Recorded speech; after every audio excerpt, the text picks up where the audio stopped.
morning, students. Now we start problem number 5. From the following transactions of Samresh, prepare cash book with cash and bank column and balance the cash book. आता इथं आपल्याला सुरेशचं cash book तयार करायचं आहे. त्याच्यासाठी आपण हे एवढे 1 2 3 आणि 4 5 6 7 8 7-8 ट्रान्झॅक्शन आहेत. त्याच्यापासून आपल्याला इथं कॅश बुक तयार करायचं आहे. ॲज युजल आपण इथं इयर आणि मंथ लिहून घेतलेलं आहे आणि आता आपण त्याची एंट्री करायची. स्टार्टेड बिझनेस विथ कॅश म्हणजे cash account debit to capital. इथं अशी एंट्री येणार to capital. To balance brought down आता इथे येणार नाही कारण बॅलन्सेस तरी दिलेले नाही आहेत. नवीन स्टार्ट केलेल्या बिझनेसचं हे कॅश पहिल्याच कॅश बुक आहे त्यामुळे इथं हे कॅपिटलची एंट्री येणार. To capital account cash account debit to capital अशी एंट्री येते. त्याच्यामुळे टू कॅपिटल कॅश कॉलममध्ये 60,000 60,000ने सुरू केले. 60,000ने इथं आपण बिझनेस सुरू केला. बिझनेस झाला, चांगला सुरू झाला. त्याच्यानंतर आपल्याला चांगला रिस्पॉन्स मिळून आपण सेल केलेला आहे. तिथं 60,000चा सेल इथं आपल्याला दिसतं आहे. 60,000 आहे इथं. त्याच्यानंतर आहे बघा परचेसेस गुड्स फ्रॉम नरेशकडनं आपण गुड्स परचेस केलेले आहेत. मग त्याच्यामुळे इथं 2019 एप्रिल ॲज युजल करायचं आहे. इथं एप्रिल त्याच्यामध्ये डेट किती दिलेली आहे? 4 डेट आहे, 4 एप्रिलचे. त्याच्यामध्ये आता परचेसेस आहेत म्हणजे पेमेंट आहे.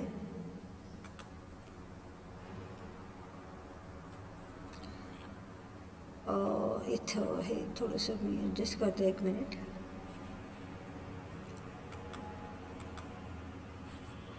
In the book of Samresh हे थोडंसं इथं घ्यायला आहे. लास्ट ट्रान्झॅक्शन आहे. हां, आता बघा काय केलं आपण. टू कॅपिटल 60,000 इथं आता बाय परचेसेस आपण इथं घेणार आहोत. या ठिकाणी हे पेमेंट साईड आहे आणि हे रिसीट आहे. तर इथं बाय परचेसेस डेट बघा. तिथे डेट परचेसेसची डेट आहे 4 तारखेचं ट्रान्झॅक्शन.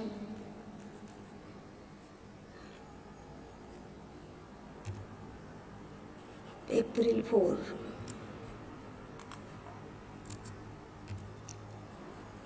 तर त्याच्यामध्ये एप्रिल 4मध्ये बाय परचेसेस 12,000.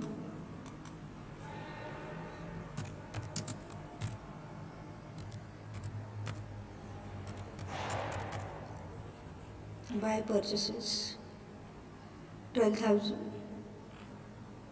कॅश परचेसेस आहेत ऑन क्रेडिट आहेत. ऑन क्रेडिट आहे हे. त्याच्यामुळे ही एंट्री होणार नाही.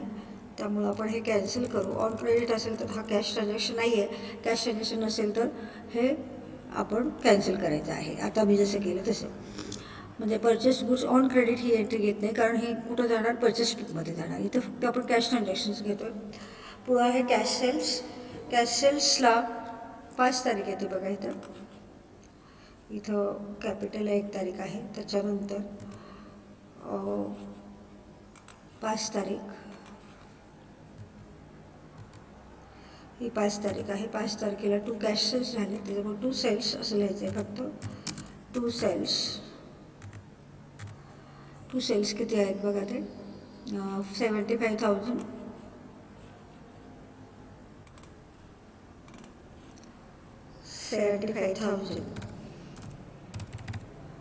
हे 2 कॅश सेल्स झाले. आणि नेहमीप्रमाणे आपण ॲडिशनल यायचं. आता मी इथं लिहिलेच नाही आहे. माझं पेज सेटिंग बदलतं त्याच्यामुळं मी ओरली सांगते. इथं 2 सेल्स लिहिल्यानंतर खाली बिईंग सेल्स मेड किंवा बिईंग गुड्स सोल्ड असं दिलं तर चालतं. आणि आता तुम्हाला नॅरेशन लिहिता येतं. नॅरेशन लिहायचं हे कंपल्सरी आहे. त्याच्यानंतर 10 तारखेचं ट्रान्झॅक्शन बघा. Direct deposit made by Sujit into bank. म्हणजे इथं आपल्याला डिरेक्ट डिपॉझिट कोणी केलेलं आहे? सुजितने केलेलं आहे.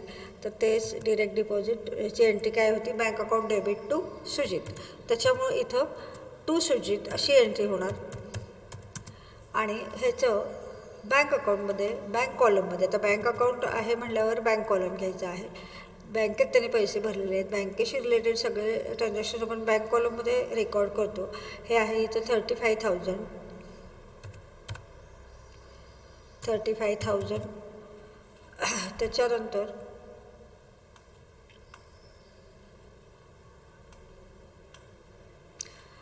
त्याच्यानंतर हे सुजितच्या ट्रान्झॅक्शनची डेट आहे 10 तारीख. इथं 10 तारीख येते 10. त्याच्यानंतर आहे पुढची डेट बघा. पुढची डेट आहे cash withdrawn for office use, म्हणजे ऑफिस यूजसाठी कॅश विड्रॉ केले. म्हणजे एंट्री होती cash account debit to bank account. Contra आली. ज्या एंट्रीमध्ये 2 अकाउंट आहेत त्याला कॉन्ट्रा येतात. त्याचे 3 कॅशेस आहेत. हे प्रत्येक वेळेस सांगितलेलं आहे, तरी पण तुम्ही इथं टेक्स्टबुकमध्ये किंवा अगोदरच्या व्हिडिओमध्ये थेरी जेव्हा मी एक्सप्लेन केली त्याच्यामध्ये तुम्हाला दिसेल. आता 11 तारखेला बँकेतून पैसे काढले म्हटल्यावर एंट्री काय येणार? कॅश येणार ना. बिझनेस 2 अकाउंट कुठले? Cash withdrawn. आता इथं डेट अगोदर लिहिते मी, 11 तारीख आहे. कॅश विड्रॉन फ्रॉम बँक, म्हणजे 2 अकाउंट कुठले? कॅश अकाउंट आणि बँक अकाउंट. आणि कॅश अकाउंट आलं म्हणजे इथं टू बँक येतं. रिस्पेक्टिव्ह पोस्टिंग अगोदर डेबिट पोस्टिंग करायचं आपण. इथं प्रत्येक ठिकाणी तुम्ही अकाउंट हा शब्द लिहायचा आहे. अकाउंट हा शब्द लिहिणं गरजेचं आहे. त्याच्यानंतर इथं सुद्धा तुम्ही अकाउंट हा शब्द लिहा. तर मी तुम्हाला सांगते इथं परत सेटिंग बदलतं माझं, त्याच्यामुळं मी अकाउंट शब्द लिहिलेला नाही आहे. इथं सेल्स अकाउंट लिहूया आपण. इथं काही प्रॉब्लेम नाही येणार. अकाउंट आहे. त्याच्यानंतर इथं सुद्धा अकाउंट आहे.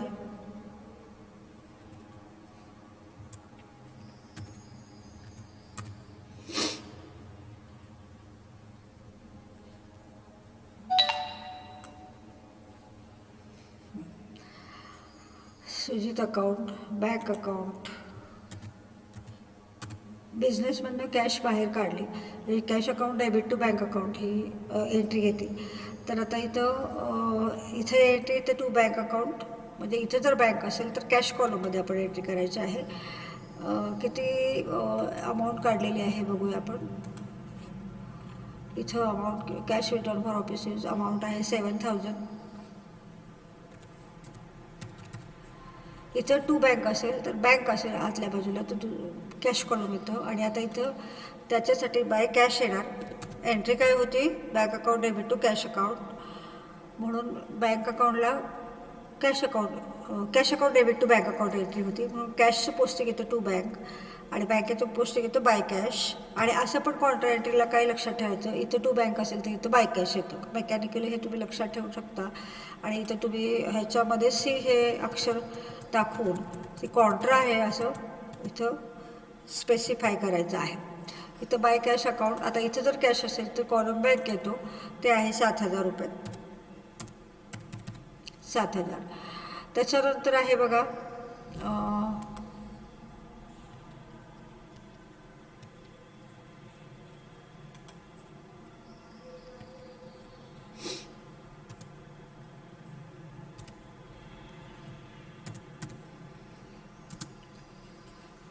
त्याच्यानंतर कुठलं ट्रान्झॅक्शन आहे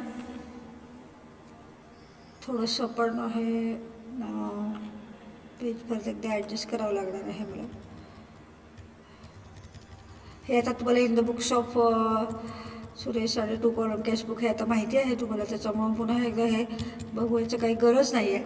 आता इथं बघा, आता हे बरोबर आलेलं आहे.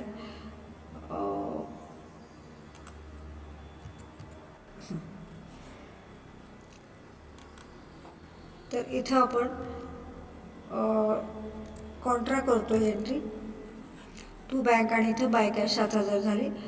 कॅश बिझनेसमध्ये कॅश बँकेतनं काढली याचा अर्थ cash account debit to bank account आलं, म्हणून इथं टू बँक लिहायचं आणि इथं बाय कॅश लिहायचं. इथं बँक कॉलम असेल तर कॅश कॉलम आणि इथं कॅश असेल तर इथं बँक कॉलममध्ये अमाऊंट लिहायचे. एलएफमध्ये इथं तुम्ही सी अक्षर दाखवायचं आहे. त्याच्यानंतर आहे बघा कुठली entry, direct deposit made by Sujit झालं, कॅश विड्रॉन झालं, रिसिव्ह डिस्काउंट. एंट्री काय येते 14 तारखेची, cash account debit to discount account. तर इथे 14 तारीख टू डिस्काउंट.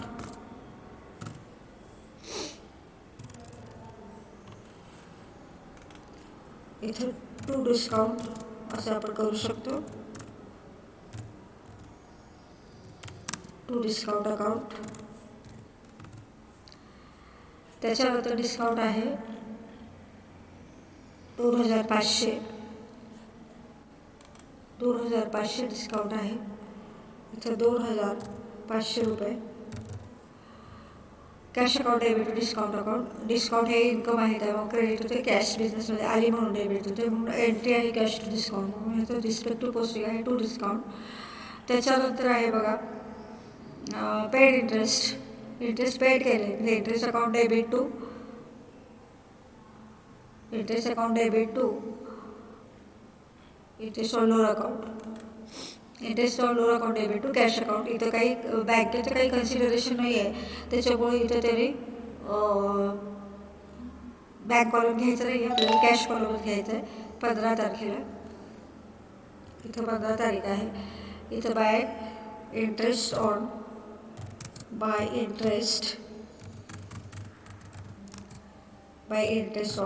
Bank loan. हे मे बी कॅशमध्ये दिलं असेल. बँक लोन असेल तरी आपण बँकेत जाऊन भरू शकतो, म्हणून इथं काही बँक लोन आहे म्हणून बँक लोन घ्यायचा असं काहीही नाही आहे. तिथं आपण इंटरेस्ट दिले एवढं सांगितलं. इंटरेस्ट दिले याचा अर्थ कॅशमध्ये पण आपण देऊ शकतो.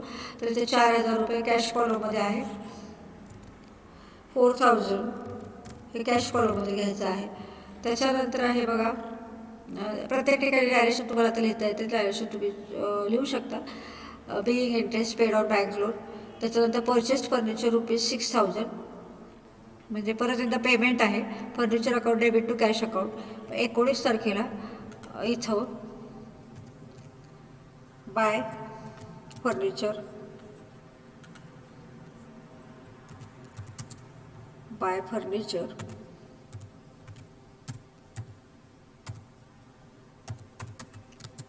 बाय फर्निचर अकाउंट असं आपण लिहायचं आहे. आणि तिथं 6000 आहे. 6000 आलेलं आहे.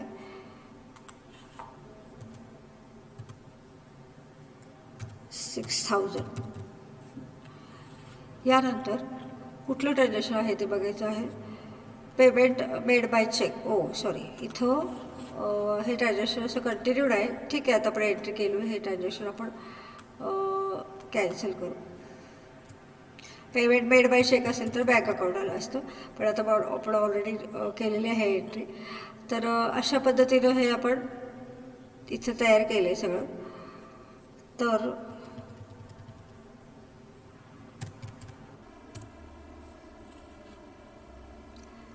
अशा पद्धतीने आपण सगळ्या एंट्रीज केलेल्या आहेत. तर ह्या एंट्रीज परत एकदा आपण बघू.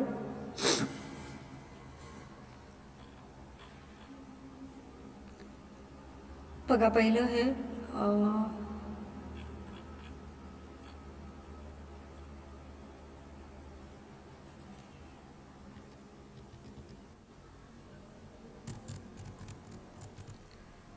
Weight a minute.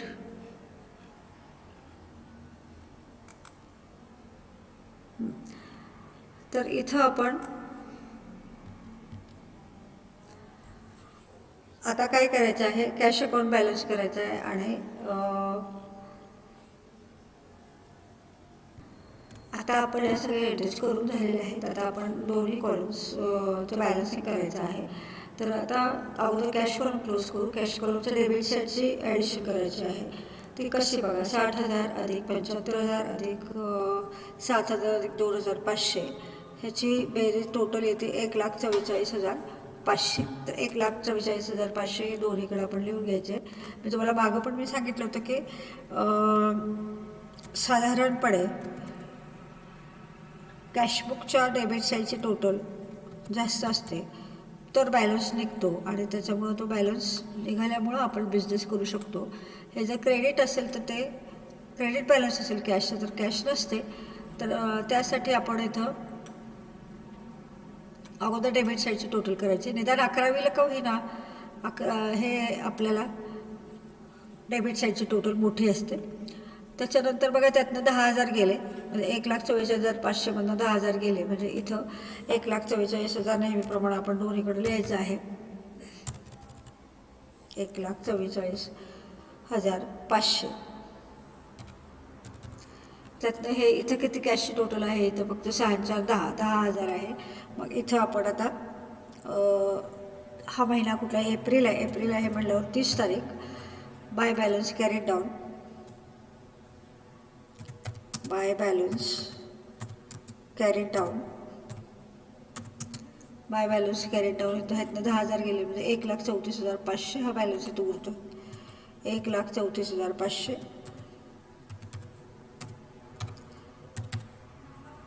तर ह्याच्यानंतर बँकेत आपण बॅलन्सिंग करायचं आहे. तर बँकेचं बॅलन्सिंग करताना बँकेच्या डेबिट साईडची टोटल करायची, क्रेडिट साईडची टोटल करायची आणि डेबिट साईडच्या टोटलमधून क्रेडिट साईडची टोटल लेस करायचे. आता इथं बँक बघा, इथं किती आहे, 35,000 रुपये आहेत. डिरेक्ट डिपॉझिट केलं होतं सुजितने आणि इथं कॉन्ट्रा एंट्रीची 7,000 अमाऊंट आहे. त्याच्यामुळे 35,000 हे टोटल येणार दोन्हीकडं. 35,000 हे दोन्हीकडं टोटल आपण लिहून घ्यायचं इथं. 35,000 आणि त्याचा बाय बॅलन्स कॅरी डाऊन किती येतो, 7,000 गेले. त्यातनं 35,000मधून 7,000 गेले म्हणजे 28,000 रुपये उरतात. त्याच्यामुळे हे जे टोटल आहे 28,000. म्हणजे आता हा बाय बॅलन्स कॅरी डाऊन आपला कॅशचा निघाला 1,34,500 आणि बँकेचा निघाला 1,28,000.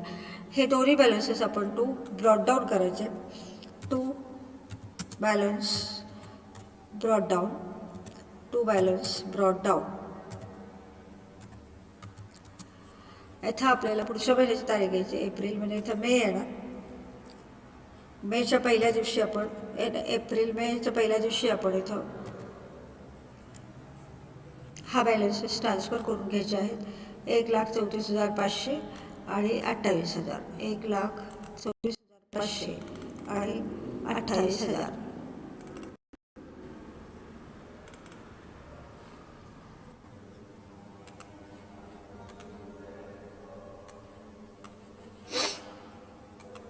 हे balance down broad down balance आपण इथं घेतलेला आहे. अशा पद्धतीने आपण हे 5वं प्रॉब्लेम पूर्ण केले. परत एकदा आपण बघू काय काय केलं. हा जो पहिला ट्रान्झॅक्शन आहे, स्टार्टिंग बिझनेस कॅश ₹60,000. ते इथं टू कॅपिटल आहे 60,000. कॅश टू कॅपिटल एंट्री आहे ती त्याच्या रिस्पेक्टिव्ह पोस्टिंग येतं टू कॅपिटल कॅश कॉलममध्ये. त्याच्यानंतर आहे बघा परचेस गुड्स, हे क्रेडिट ट्रान्झॅक्शन म्हणून आपण घेतले नाही. त्याच्यानंतर आहे कॅश सेल्स. कॅश सेल्सची एंट्री होती cash account debit to sales account म्हणून इथं सेल्स अकाउंट आहे. त्याचं रिस्पेक्टिव्ह पोस्टिंग येतं 75,000 डेबिट साईडला आणि असं पण ते रिसिट आहे. तर त्या अशा पद्धतीने direct deposit made bye Sudhir, म्हणजे आपली बँक अकाउंट आहे रिसिव्हर म्हणून ते डेबिट होतं. सुजित हा गिव्हर आहे म्हणून क्रेडिट होतो. म्हणून इथं आपण टू सुजित असं लिहिलेलं आहे. मग टू सुजित 35,000 एंट्री बँक कॉलममध्ये. त्याच्यानंतर डिस्काउंट रिसिव्ह झाला आहे त्याची एंट्री ती cash account debit to discount account 2,500. त्याच्यानंतर आहे बाय पेड इंटरेस्ट. मग इंटरेस्ट पेड केलं म्हणजे बाय इंटरेस्ट कॅश कॉलममध्ये. पेमेंट केलेलं आपण बाय लिहितो आणि रिसिव्ह असेल तर टू रिसिट साईडला लिहितो. परचेस फर्निचर 6,000, इथे सुद्धा हे 6,000 आहे. अशा पद्धतीनं हे पेमेंट आहे. त्याच्यामुळे बाय फर्निचर इकडे येतं किंवा furniture account debit to cash account येते, त्याचं रिस्पेक्टिव्ह पोस्टिंग येतं असं आपण सांगू शकतो. अशा पद्धतीने आपण हे सगळं डेबिट कॉलमची बेरीज केली, क्रेडिट कॉलमची बेरीज केली कॅश कॉलमच्या. तर डिफरन्स आपण काढले. तो डिफरन्स येतो 1,34,500. तो पुढे तो ब्रॉड आउट केलेला आहे. बँकेचा डिफरन्स येतो 28,000. तो सुद्धा इथं ब्रॉड आउट केला आहे. अशा पद्धतीने आपण हे ट्रान्झॅक्शन्स रेकॉर्ड केलेले आहेत सगळे आणि त्याचा आपण बॅलन्स काढून पुढच्या पिरियड करता कॅरी फॉरवर्ड केलेलं आहे. तर अशा पद्धतीनं हे एक्झाम्पल आपण सोडवलं आहे. तर आज आपण कॅशबुक संपवतो आहे. वेळेच्या अभावी मला अजून एक 4-5 प्रॉब्लेम मी घेतले असते, पण तुम्ही पुस्तकातले प्रॉब्लेम सगळे सोडून काढा. त्यात काही डिफिकल्टी आली तर मला विचारा. वेळेअभावी मला इथं 5 प्रॉब्लेम मी घेऊ शकते. अजून वेळ मिळाला तर आपण अजून घेऊ. आता पुढच्या लेक्चरपासून आपण पेटी कॅशबुक शिकायचं आहे. Today we stop here. Thank you.